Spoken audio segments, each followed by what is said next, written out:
Saudara sekalian, ada satu kesalahan yang tidak disadari oleh banyak orang Kristen. Dan itu kesalahan kita semua, termasuk kesalahan saya, saudaraku. Kita menganggap bahwa kita menemukan Tuhan itu mudah.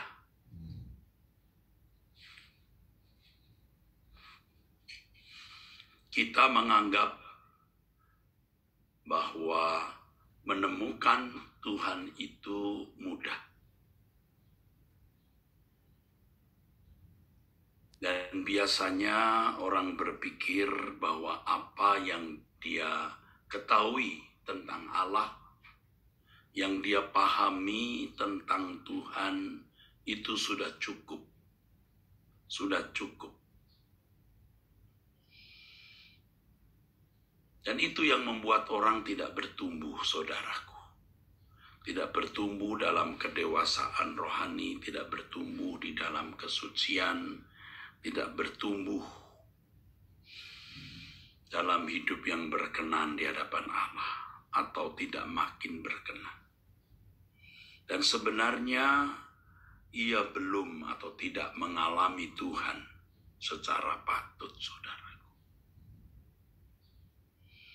Belum mengalami Tuhan secara proporsional, maksud saya. Dan ini perlu saudara pahami, saudaraku. Karena kita menganggap bahwa mencari Tuhan itu gampang. Kita menganggap bahwa kita sudah memiliki pengenalan akan Allah. Itu cukup, maka kita tidak mencari Dia. Coba saudaraku renungkan ya, waktu seorang anak umur di bawah 1 tahun, ia terus dijagai, dipeluk oleh mama papanya. Umur 3 tahun masih, 5 tahun masih. Tapi ketika umur 20 tahun, 25 tahun, anak itu harus mulai mencari, mengenal siapa dan bagaimana orang tuanya, dan bagaimana menyesuaikan diri terhadap orang tuanya. Jangan umur 20, umur 25 tahun masih seperti anak umur 7-10 tahun. Nah, bayangkan saudara, apa nggak jadi keterbelakangan itu, jadi seperti orang yang tidak sehat, tidak waras berpikirnya. Itu masalahnya, saudara. Jadi saudaraku sekalian, kita harus berpikir seakan-akan Tuhan itu susah ditangkap, susah dicari. Ya. Ini saya kira seperti seorang anak presiden ya saudara, waktu masih umur 3 tahun, 2 tahun, 5 tahun itu ya orang tua yang nyari anak. Tetapi ketika sudah usia 20 tahun, 25 tahun, 30 tahun, nah mungkin orang tua juga sudah tidak terlalu mencari anak, bahkan tidak anak yang mencari orang tua.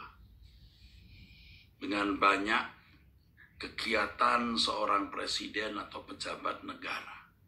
Sekarang anak bukan hanya mau menerima, tapi juga harus memberi, bagaimana bisa mendukung dan menopang orang tuanya dalam tugas-tugas kenegaraan. Saya kira ilustrasi yang tepat itu raja ya, bukan presiden. Kalau presiden hanya punya masa kerja 5 tahun, 2 kali 10 tahun, tapi kalau raja kan panjang. Nah, seperti begitu, saudara. Ini susah saya kemukakan, tapi saya harus kemukakan ya saudaraku, ini bukan subjektif. Saya kira Bapak Ibu bisa mengerti bahwa mencari Tuhan itu tidak mudah, saudara.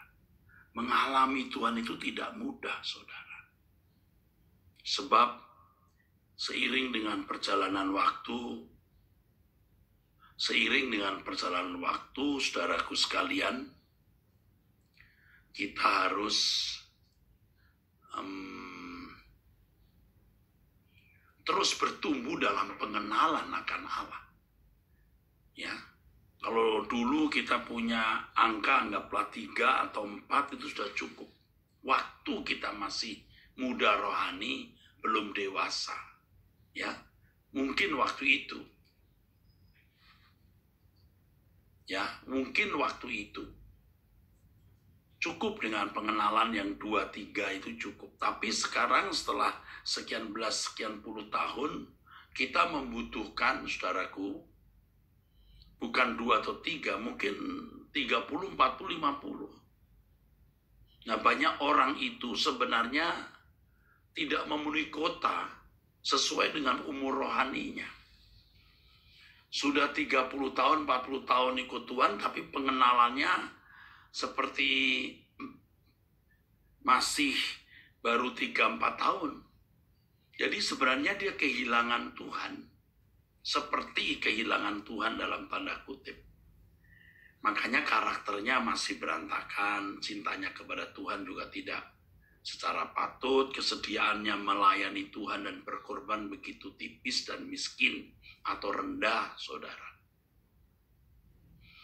Nah, kalau kita sudah ketinggalan seperti itu, sudah 40 tahun menjadi orang Kristen, 50 tahun menjadi orang Kristen, sibuk dengan dunia, dengan segala kesenangan dunia ini, pengenalannya itu pengenalan usia, maksud saya pengenalan usia 15-16 tahun, padahal sudah umur 55 tahun.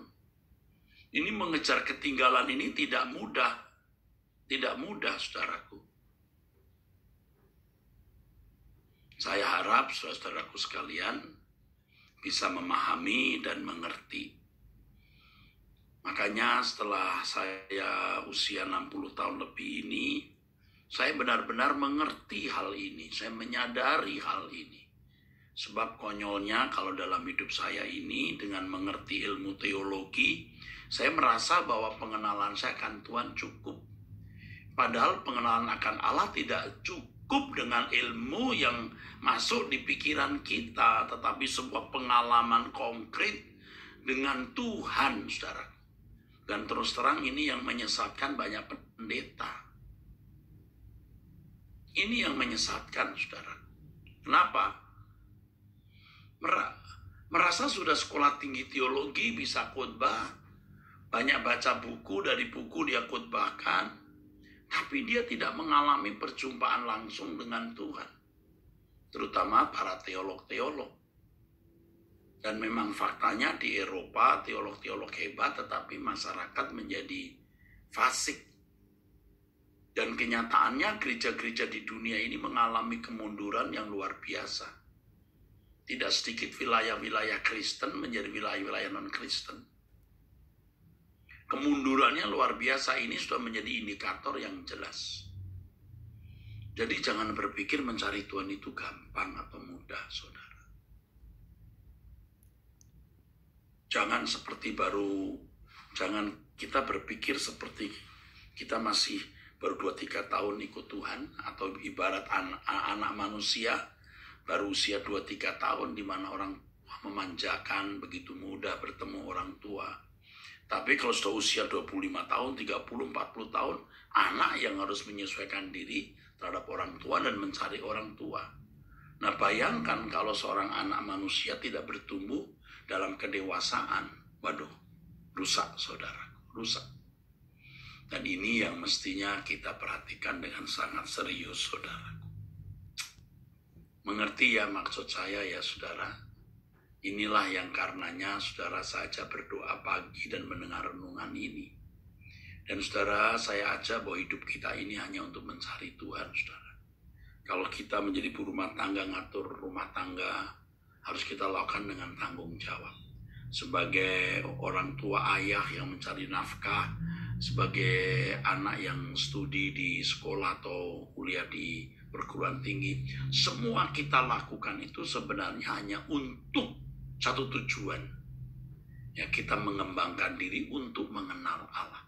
Itu saja, saudara.